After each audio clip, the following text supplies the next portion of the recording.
I'm Mrs. Kupke, an instructional resource teacher here at Green Holly Elementary School. I'm going to go over today some of the different color levels that we have in our independent reading time.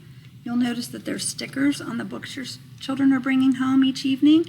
The yellow book, if a student was bringing home a yellow book, they might be considered a 1Y reader if they could hold the pattern in this book. This one rides in the dirt. If the student could hold the pattern, they would be 1Y if they remembered that that pattern is going to be the same throughout the book. But if they could also track by touching each of the words, they would be considered a 2Y reader.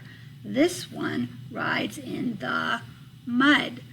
So if the student was able to figure out that that was mud, then that would show that not only can they track, but that they were able to get their mouth ready on that first letter to make the sound and match it with what they see in the picture.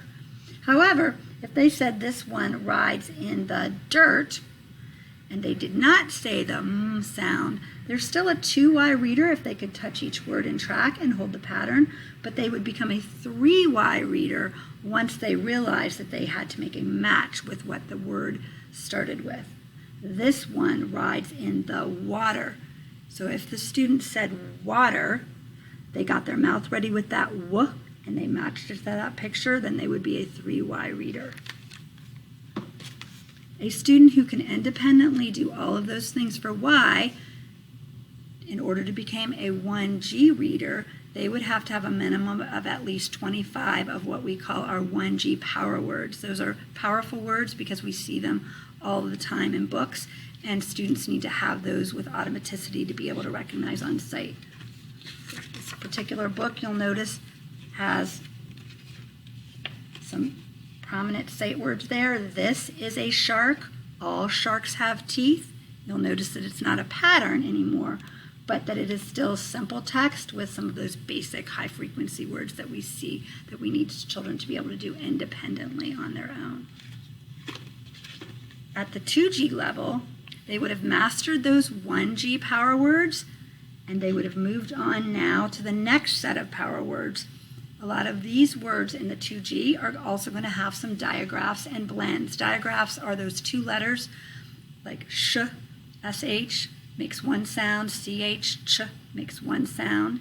And then blends. This particular book, you'll notice, has more blends in it than you would see in the 1G books.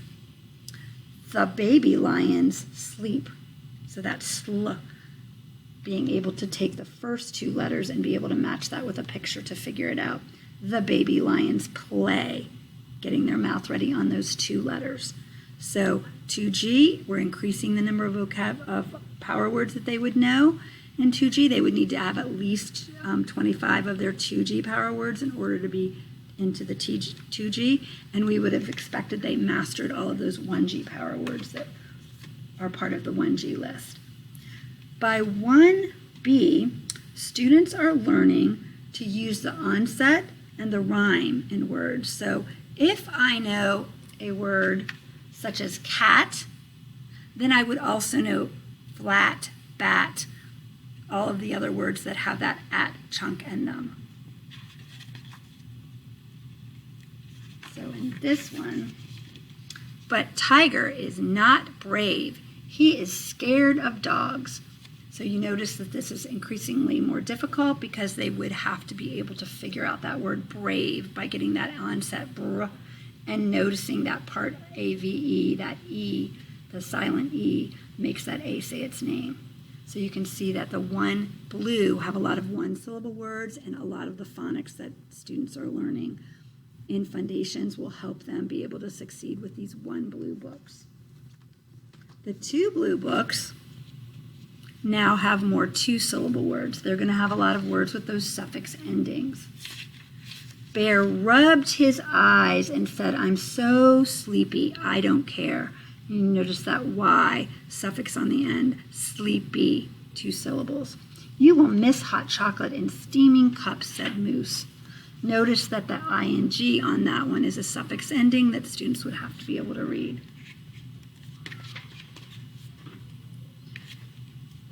Students who are reading at the 1R level are able to read multisyllabic words, so they should be able to open a book like this And when they come to some words that have more than one syllable, even names, the doors at O'Malley's supermarket were very tricky and quick. They would be able to figure out the word O'Malley, supermarket, and they would be able to do that independently if they are a 1R reader. By the time students become 2R readers, they are able to do all of the previous skills, but now they are able to decode any of the multisyllabic words just by breaking them apart independently. They do not need an adult's help. And they're also able to figure out some of those irregularly spelled words. 2R readers are reading chapter books, and they're able to have a lot of stamina with sticking with those chapter books. There's still going to be some difficult names, but they would be able to figure them out. It was Mrs. Gladys Gutzman, so they would be able to use what they know about their phonics to be able to figure out any of those more difficult names. They would be able to figure out all of the different multisyllabic words. You didn't even change your clothes, apparently, I said.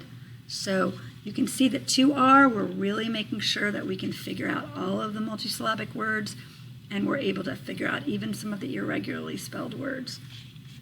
Once we're through all the colors from yellow to red, we have figured out the decoding piece, and we're ready to move on to working more with vocabulary, with understanding the meaning of words. So when your students are bringing home books at the white level, the white, the black, and the orange level books, these books, students should be able to do all of the decoding completely independently. They are no longer working on decoding because they have figured out the basic decoding, and they are able to figure out what words mean based on their parts.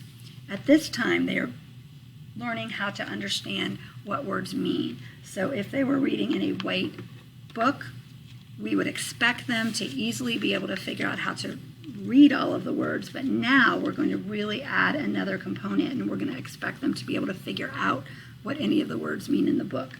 So people called poachers kill them and sell their parts as medicine and good luck charms. So we might ask the child to explain to us what poacher means, and they should be able to use the context in the story to be able to figure that out.